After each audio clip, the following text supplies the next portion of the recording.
أعوذ بالله من الشيطان الرجيم. بسم الله الرحمن الرحيم. الرحمن علم القرآن خلق الإنسان علمه البيان.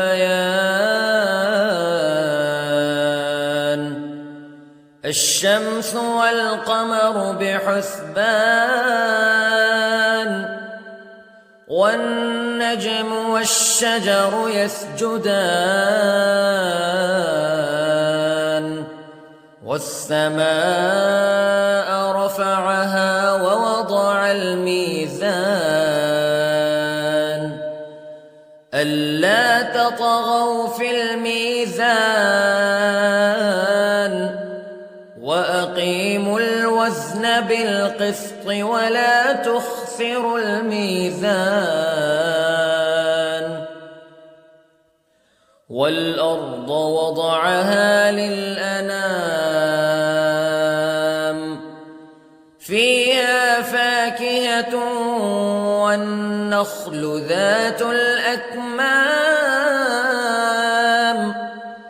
والحب ذو العصف والريحان فبأي آلاء ربكما تكذبان. خلق الإنسان من صلصال كالفخار وخلق الجان من مارج من نار فبأي آلاء ربكما تكذبان. رب المشرقين ورب المغربين فبأي آلاء ربكما تكذبان. مرج البحرين يلتقيان بينهما برزخ لا يبغيان فبأي آلاء ربكما تكذبان. يخرج منهما اللؤلؤ والمرجان فبأي آلاء ربكما تكذبان. وله الجوار المنشآت في البحر كالأعلام فبأي آلاء ربكما تكذبان. كل من عليها فان ويبقى وجه ربك ذو الجلال والإكرام فبأي آلاء ربكما تكذبان.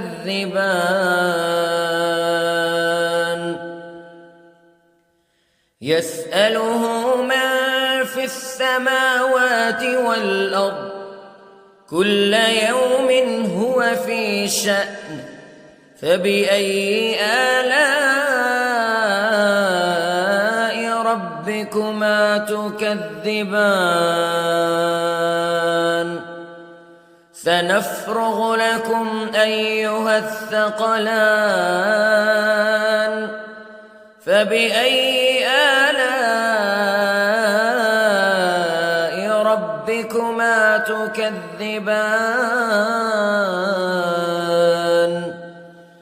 يا معشر الجن والإنس استطعتم أن تنفذوا من أقطار السماوات والأرض فانفذوا لا تنفذون إلا بسلطان فبأي آلاء ربكما تكذبان يرسل عليكما شواظ من نار ونحاس فلا تنتصران فبأي آلاء ربكما تكذبان فإذا انشقت السماء فكانت وردة كالدهان فبأي آلاء ربكما تكذبان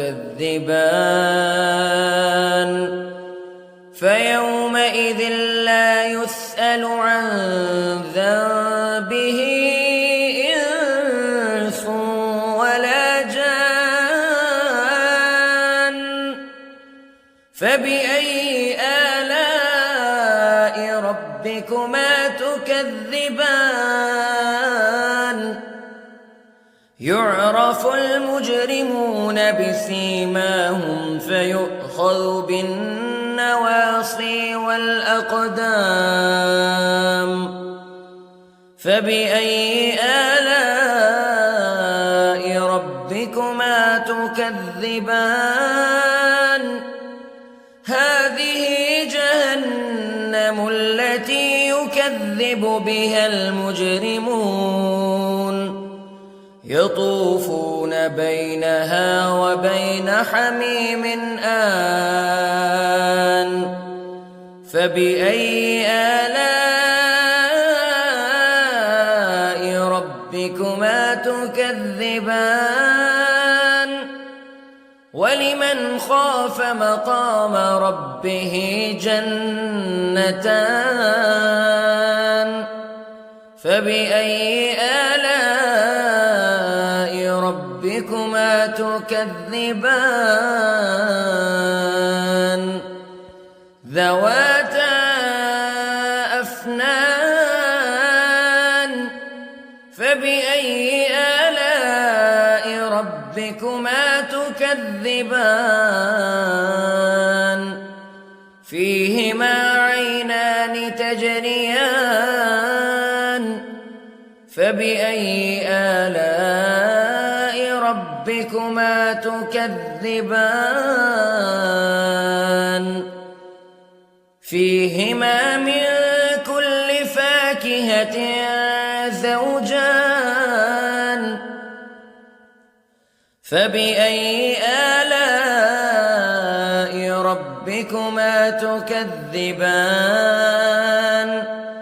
متكئين على فرش بطائنها من استبرق وجنى الجنتين دان فبأي آلاء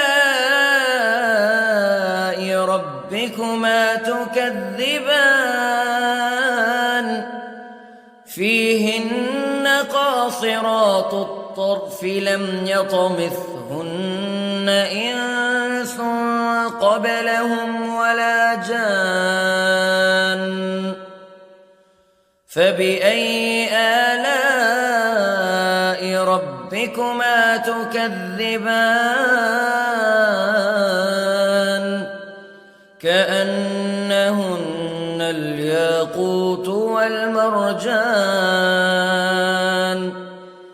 فبأي آلاء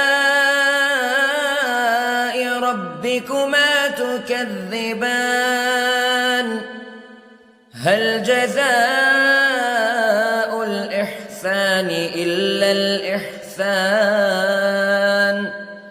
فبأي آلاء ربكما تكذبان ومن دونهما جنتان فبأي آلاء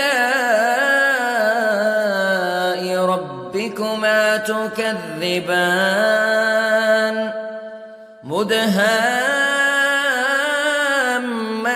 مدهامتان فبأي آلاء ربكما تكذبان فيهما عينان نضاختان